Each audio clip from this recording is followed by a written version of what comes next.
नमस्कार। आज हम बात करने वाले हैं भारत के भविष्य की, एक ऐसी कहानी जो असल में उम्मीद जगाती है। ये कहानी है हमारे देश के युवा दिमागों की, जो टेक्नोलॉजी का इस्तेमाल करके उन मुश्किलों को हल कर रहे हैं जिनके बारे में हम सालों से सिर्फ बातें ही करते आए हैं। चलिए इस कहानी की शुरुआत करते हैं इन शब्दों के साथ। ये शब्द हैं कश्मीर के एक शॉल बनाने वाले कारीगर के। सोचिए इन शब्दों में कितना दर्द, कितनी निराशा छिपी है। और ये सिर्फ एक कारीगर की आवाज नहीं, बल्कि भारत के लाखों हुनरमंद लोगों की कहानी है जिनकी कला धीरे धीरे दम तोड़ रही है। तो सवाल ये उठता है कि इतनी गहरी, इतनी पुरानी समस्याओं का हल निकालेगा कौन? क्या इसका कोई रास्ता है भी? और जानते हैं इसका जवाब शायद वहां से आ रहा है जहां से किसी ने उम्मीद भी नहीं की थी। हर बड़े बदलाव की शुरुआत पता है कहाँ से होती है? एक छोटी सी चिंगारी से। और ये चिंगारी किसी फैंसी टेक्नोलॉजी या बड़े आइडिया से नहीं, बल्कि किसी की तकलीफ को महसूस करने से पैदा होती है। जब आप किसी प्रॉब्लम को सिर्फ देखते नहीं, बल्कि उसे जी लेते हैं और उसे सुलझाने की ठान लेते हैं। ये कहानी है आंध्र प्रदेश की अकीला की।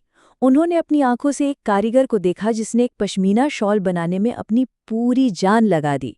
3 महीने की दिन रात की मेहनत, और उसे मिली क्या? सिर्फ मामूली सी मजदूरी, जबकि वही शॉल सिंगापुर के एक स्टोर में 10 गुना कीमत पर बिक रहा था। बस इसी नाइंसाफी ने अकीला के दिल में वो चिंगारी जला दी।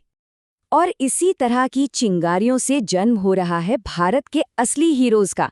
ये कोई फिल्मी सितारे नहीं, बल्कि हमारे और आपके जैसे घरों के, स्कूलों में पढ़ने वाले स्टूडेंट्स हैं। ये देश के अलग अलग कोनों से हैं और टेक्नोलॉजी को अपना हथियार बनाकर असली समस्याओं से लड़ रहे हैं। तो सबसे पहले मिलिए अकेला से, 12वीं क्लास की स्टूडेंट जिसने देशक्राफ्ट नाम का एक एआई ई-कॉमर्स प्लेटफॉर्म बना दिया। मकसद बहुत सीधा सा है, कारीगरों को बिचौलियों के जाल से निकालकर सीधे ग्राहकों से जोड़ना, ताकि उनकी मेहनत का सही दाम सीधा उन तक पहुंचे। अब मिलिए हरियाणा की शुभांगी से। 11वीं क्लास में पढ़ने वाली शुभांगी ने देश की एक बहुत बड़ी समस्या पे काम किया, अनाज की बर्बादी। उन्होंने एक ऐसा एआई सिस्टम बनाया जो गोदामों में रखे अनाज की क्वालिटी पर नजर रखता है और उसे खराब होने से पहले ही बचा लेता है। और ये है दिल्ली की सृष्टि, क्लास 12th की स्टूडेंट। सृष्टि ने एक ऐसी बीमारी पर काम किया जिसे अक्सर लोग नजरअंदाज कर देते हैं, क्रॉनिक फटीग सिंड्रोम। उन्होंने एक एआई टूल बनाया है जो मरीजों को अपनी कंडीशन को बेहतर ढंग से समझने और मैनेज करने में मदद करता है। लेकिन सुनिए, इन स्टूडेंट्स के लिए एक आइडिया को हकीकत में बदलना ये कोई आसान सफर नहीं था। अरे बिल्कुल नहीं। ये रास्ता मुश्किलों, लोगों के शक और कई बार तो खुद पर से भरोसा उठ जाने वाले पलों से भरा हुआ था। शुभांगी को भी यही सुनना पड़ा। लोग कहते थे, अरे गोदाम तो सालों से ऐसे ही चल रहे हैं, तुम क्या नया कर लोगी, इसकी क्या जरूरत है? अब सोचिए, ऐसी बातें किसी भी नौजवान इनोवेटर का हौसला तोड़ सकती है ना? देखिए, सपनों और हकीकत के बीच ना एक बहुत गहरी खाई होती है।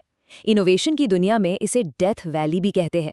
मतलब एक ऐसी जगह जहां ज्यादातर ब्रिलियंट आइडियाज लोगों के शक, टेक्निकल प्रॉब्लम्स और बार बार फेल होने की वजह से बाजार तक पहुंचने से पहले ही दम तोड़ देते हैं। लेकिन अच्छी बात यह है कि ये युवा इनोवेटर्स इस लड़ाई में अकेले नहीं थे। जैसे एक बीज को पेड़ बनने के लिए मिट्टी, पानी, धूप चाहिए, वैसे ही इन आइडियाज को भी एक मजबूत सपोर्ट सिस्टम का सहारा मिला। और ये सहारा दिया है अटल इनोवेशन मिशन ने। ये भारत सरकार की एक बहुत बड़ी पहल है जिसका एक ही मकसद है, देश के कोने कोने में स्कूल के बच्चों से लेकर नए स्टार्टअप्स तक इनोवेशन की एक ऐसी लहर पैदा करना जो देश को बदल दे। ये पूरा सिस्टम एक रास्ते की तरह काम करता है। शुरुआत होती है स्कूलों में बनी अटल टिंकरिंग लैब से, जहां बच्चे खुलकर अपने आइडियाज पर एक्सपेरिमेंट कर सकते हैं। और ये रास्ता आगे जाकर उनके स्टार्टअप के लिए मेंटरिंग और फंडिंग तक जाता है, मतलब एक पूरा सपोर्ट सिस्टम। और ये कोई छोटी मोटी बात नहीं है। आज पूरे भारत में ऐसी 10,000 लैब्स हैं। 10,000। जरा सोचिए, कश्मीर से कन्याकुमारी तक ये लैब्स हर स्टूडेंट को टेक्नोलॉजी और इनोवेशन का वो मौका दे रही हैं जो पहले शायद मुमकिन नहीं था। तो अब आते हैं सबसे जरूरी सवाल पर। ठीक है, ये सब हो रहा है, बहुत अच्छी बात है, पर इनोवेशन की इस लहर का हम सबके लिए क्या मतलब है? एक स्टूडेंट के लिए, एक नौकरी करने वाले के लिए या एक बिजनेस के लिए ये सब क्यों मायने रखता है? देखिए, स्टूडेंट्स के लिए इसका मतलब है कि अब वो सिर्फ टेक्नोलॉजी के यूजर नहीं, बल्कि क्रिएटर बन सकते हैं। जो लोग जॉब कर रहे हैं उनके लिए एआई जैसी टेक्नोलॉजी नई नौकरियां और नए स्किल्स सीखने के मौके बना रही है। और बिजनेस के लिए अपनी लोकल प्रॉब्लम्स को सुलझाने के लिए अब नई और सस्ती तकनीक मौजूद है। और हाँ, इन सबसे बढ़कर ये विकसित भारत 2047 के सपने को सच करने की तरफ एक बहुत बड़ा कदम है। और इस पूरी कहानी का जो सबसे बड़ा सार है, जो सबसे जरूरी बात है, वो ये है, असली ताकत एआई या कोडिंग या किसी भी टेक्नोलॉजी में नहीं है। नहीं, असली शक्ति है किसी की तकलीफ को समझकर उसे दूर करने की सोच में। टेक्नोलॉजी तो सिर्फ एक औजार है, एक जरिया है। असली इनोवेशन तो उस सोच से ही आता है। तो अब जाते जाते एक सवाल हम सब के लिए है। अपने चारों तरफ देखिए, ऐसी कौन सी समस्या है जिसे सुलझाने के लिए एक नई चिंगारी की जरूरत है?